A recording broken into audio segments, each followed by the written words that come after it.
Olá pessoal, tudo bem? Uma ótima tarde para você que está curtindo as redes sociais aqui da Prefeitura de Araraquara. Está começando mais um canal direto especial de final de ano. A gente recebendo os nossos secretários, as nossas secretárias, coordenadores, para fazer um balanço, né, do que foi 2023, né, as principais ações realizadas pelas secretarias durante o ano de 2023. E lembrando, se você tiver alguma dúvida, alguma pergunta, pode escrever para a gente aí nos comentários que a gente vai transmitir para os nossos convidados especiais de hoje. Estou aqui com a Josiane Michele Silva dos Santos, ela que é controladora geral do município. Josiane, boa tarde, obrigado, viu, pelo convite. Muito bom ter você aqui com a gente. E o José Melling, é isso? Muito bem, acertei a pronúncia então. Ele que é procurador-geral do município. Muito obrigado por estar aqui com a gente, viu? Uma honra. Que legal, que bacana. Então, vamos começar esse bate-papo, esse resumo do que foi 2023. Final de ano já está aí, 2024 quase chegando. E eu começo com a primeira pergunta para você, Josiane. Quais são as principais atividades realizadas pela controladoria dentro da nossa cidade, do município de Araraquara? Vamos lá. Eu sei que muita gente ainda tem dúvida do que é a controladoria ou do que faz o controle interno, né? E eu vou explicar rapidamente aqui para todo mundo compreender. A Controladoria Geral do Município, ela é o órgão central do sistema de controle interno no município, num todo, tá? E quando a gente fala de controle interno, a gente pensa na palavra controle, que é controlar, é o fiscalizar. E o interno é porque ele é realizado pela própria administração pública, pelos próprios servidores. E aí, por isso a gente não pode confundir, né, o sistema de controle interno com o controle interno em si. O controle interno, em essência, ele é realizado dentro de todos os setores, principalmente pelos próprios gestores. E já o sistema de controle interno, que é a controladoria, nós fiscalizamos a eficiência desses controles, tá? E aí isso é por meio de auditorias, verificações, notas técnicas e orientações no geral. E essas são as principais atividades da controladoria. Muito bem. José, quais são as atribuições da Procuradoria Municipal ao longo do ano? Explicar para o pessoal como que funciona a Procuradoria. Perfeito, André. A Procuradoria ela é um órgão que constitui uma atividade meio da Prefeitura, não uma atividade fim. Então, resumidamente, são coisas que nem sempre aparecem para a população, mas é uma atividade constante, uma atividade aí perene. E em qual sentido? No assessoramento jurídico, por meio de consultoria, por meio até de alguma atuação de ofício, com a emissão de uma súmula, de alguma orientação, ou por meio da representação processual do ente público, né? E mais recentemente, com uma alteração que tivemos aí na lei da Procuradoria, agora em 2023, representação também dos agentes públicos, né, enquanto partes aí em processo judicial decorrente aí da sua atuação nessa qualidade. Então, a Procuradoria, basicamente, ela representa, em termos gerais, o ente público e os agentes, enquanto agentes políticos, né, tanto na esfera extrajudicial, quando não existe um processo, mas, por exemplo, na emissão de um parecer em licitação, na emissão de qualquer consulta, no acompanhamento a uma reunião, alguma audiência, alguma coisa nesse sentido, né? E representa também no processo judicial, tá? Tanto quando a prefeitura entra com uma ação contra alguém, quando o município ele é réu. Tá? Então é uma atividade assim constante. Alguns momentos, casos mais emblemáticos, a Procuradoria acaba aí ganhando uma evidência por conta de notas públicas, a imprensa até procura, né? Houve, por exemplo, no começo do ano, né, aquelas catástrofes aí que sofremos aqui em Araraquara, a Procuradoria teve uma atuação na questão de emissão de pareceres em licitação, então sim, ela ficou um pouco em evidência, né? Outras questões aí que ganham um foro maior, né? Por exemplo, aí a questão dos respiradores, que a Procuradoria está com uma atuação bem forte no ressarcimento aí do prejuízo que os cofres públicos sofreram, ressarcimento aí que inclusive já se deu de maneira parcial pela atuação da Procuradoria e está ocorrendo agora de uma maneira mais incisiva com aquilo que o processo civil denomina de medidas atípicas, né? São situações aí que envolvem uma atuação mais efetiva do juiz, até com o uso de uma criatividade, no sentido de satisfazer um crédito. Então, só para você ter um exemplo, André, a última medida atípica que a gente conseguiu para forçar o recebimento desse crédito da questão dos respiradores foi o bloqueio do passaporte dos sócios da empresa. Então, assim, eles não podem se movimentar no sentido de sair do país enquanto não fizerem isso. Já tínhamos bloqueado a carteira de habilitação.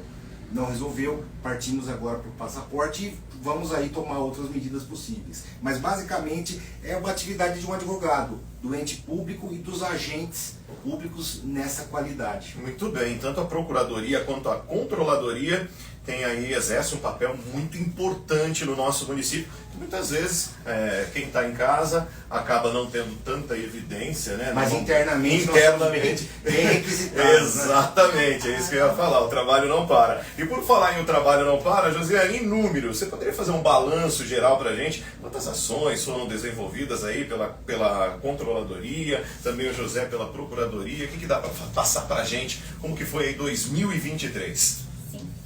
Só queria ressaltar que de janeiro a julho nós estávamos só em 3 pessoas, né, que infelizmente para a Controladoria, mas felizmente para essas pessoas, elas passaram em outro concurso, então a gente estava com um corpo técnico realmente bem reduzido, tá? De janeiro a julho 3 e de agosto até o momento 2 pessoas. Já tem um concurso público aí em andamento, ano que vem a gente vai melhorar esse problema aqui.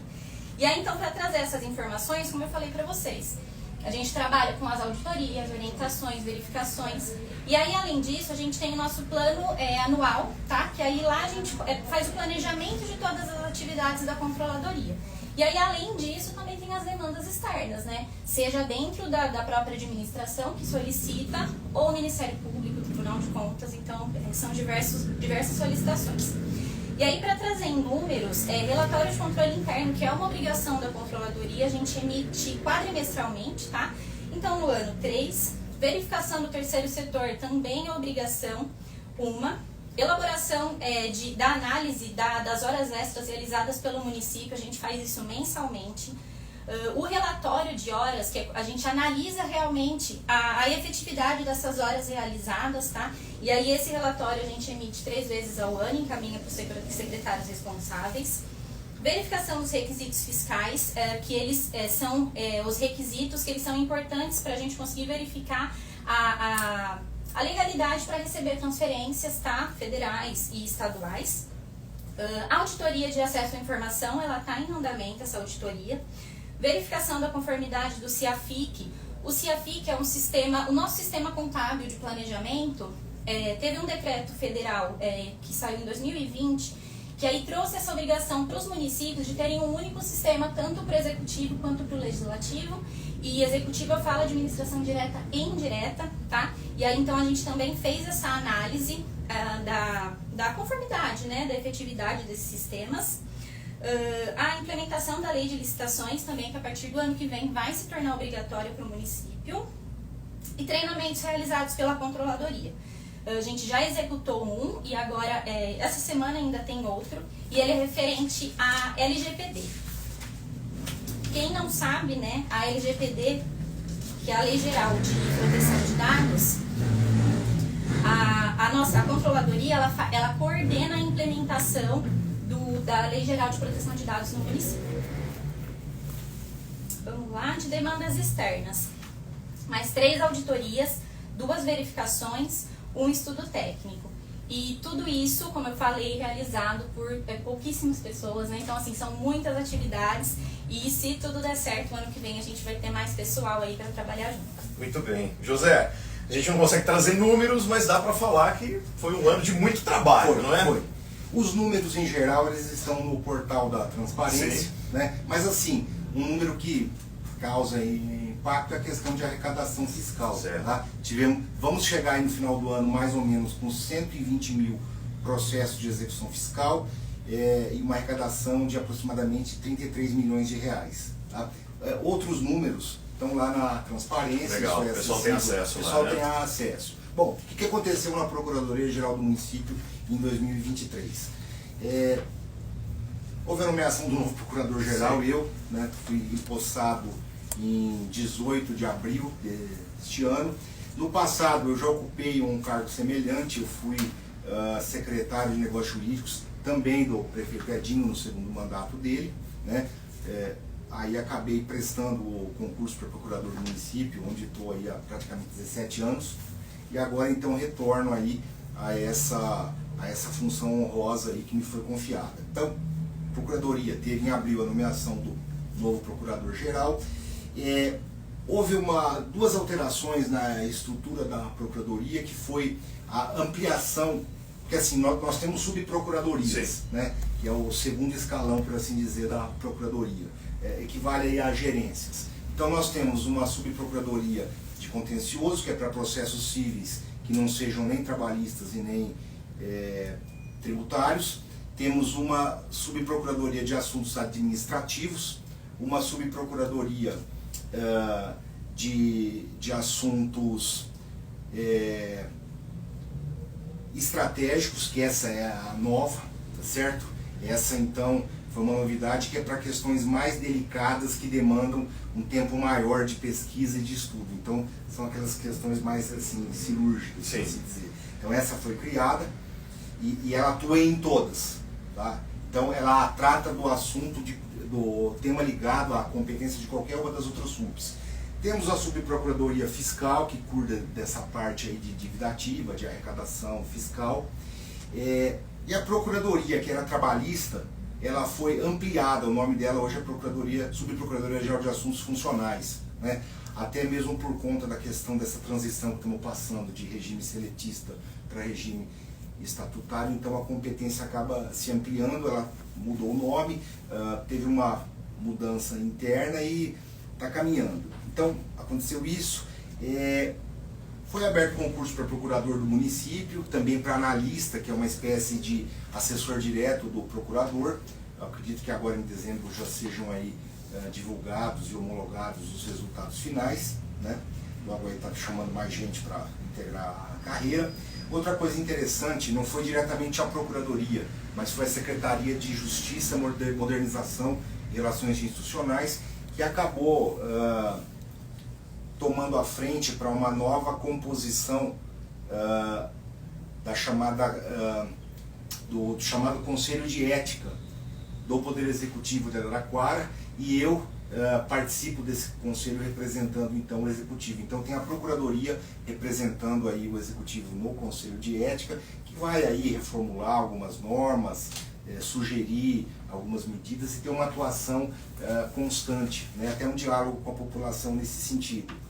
Houve também alguns estudos iniciais para a contratação de um sistema mais eficaz para cuidar do processo eletrônico, que é uma realidade pela qual passamos. Inclusive, na prefeitura, nós temos hoje a prefeitura sem papel, que é o sistema que é chamado de UNDOC, né? Então isso foi uma coisa que também acabou dando mais vazão, dando mais celeridade para a atuação da Procuradoria, né? Esse UNDOC. Então, além do UNDOC, existe um estudo para fins aí de certame público para a contratação de um sistema próprio para processos judiciais, certo? Como eu falei, houve aí a efetivação de medidas para recebimento dos valores aí que a prefeitura sofreu aí com prejuízo por conta dos respiradores, né? A questão tributária também, medidas aí para o ajuizamento de mais execuções fiscais que estavam pendentes. Então, como disse, hoje nós estamos aí com uma faixa de mais ou menos 120 mil execuções fiscais em andamento, sob cuidado aí de 5 procuradores e um subprocurador, né? E uma novidade, a Procuradoria ela ajuizou o equivalente a R$ 2.700.000 em execução fiscal de multas de trânsito, né? Que em tese seriam executadas pelo Estado, mas não teve interesse, então passou para o município, né? Houve então aí um instrumento jurídico para que o município pudesse efetivar, e já foram ajuizadas também essas cobranças de quase R$ 3 milhões em multas de trânsito, né? Também uma outra questão interessante de 2023 que teve a participação da Procuradoria foi a chamada encampação de alguns imóveis abandonados, Em especial, o que deu destaque foi do antigo Tropical Shopping, né? O imóvel estava abandonado, havia várias questões aí ligadas à saúde pública, à violência, enfim, várias questões, né? O município ele tomou posse do imóvel e ali vai ficar por 3 anos, né? Para verificar quais medidas aí os proprietários que aparecerem pretendem tomar. Se nada for feito, então o município acaba desapropriando sem nenhum ônus, né? Então ele não paga absolutamente nada. Se aparecerem proprietários com propostas, serão analisadas e o município vai ser ressarcido aí por despesas que efetuar. Então assim, esse era um problema que a população, era nítido, né? O abandono do Tropical, questões aí outras que estavam relacionadas a isso. Então a Procuradoria atuou fortemente, né? Outra questão que a Procuradoria também participa, e isso é praticamente quinzenal, né? A Procuradoria participa de uma comissão criada para criar medidas para diminuir, para mitigar o aumento de precatórios, tá certo? Então, onde ocorrem ou onde podem ocorrer problemas, que a gente pode então sugerir medidas efetivas para evitar novos precatórios no futuro. A Procuradoria atua muito nisso. Também atuou com questão a parcelamento de estoque de precatórios em andamentos junto ao Conselho Nacional de Justiça, né, para tomar um fôlego sob pena de não ter condições de arcar com esse pagamento. Então foi uma atuação forte. No começo do ano especificamente, como eu já tinha dito, a atuação também, mas aí em questão de contratos administrativos, de certames públicos, para sanar as tragédias aí ocorridas, né? Então várias catástrofes que o município passou entre o final do ano passado e o começo dele, né? A população sofreu isso, mas a Procuradoria agiu, mas assim, internamente, né? Algo que a população, como eu disse, ela não teve acesso. Sim. Mas internamente foi uma atuação muito forte para o quanto antes efetivar essas medidas jurídicas para que houvesse então os contratos administrativos para solucionar isso. Muito bem. Quanto trabalho em 2023. É isso aí. Josiane, para a gente encerrar nosso bate-papo, gostaria que você deixasse uma mensagem de Natal, de Feliz Ano Novo para quem está acompanhando a gente no nosso canal direto especial de final de ano. Sim, um Feliz Natal para todo mundo e eu desejo que o ano de 2024 seja de muitas conquistas, tanto para a Prefeitura como para a população no todo. Que legal, bacana, José. Também sua mensagem. Desejo também um Feliz Natal, né?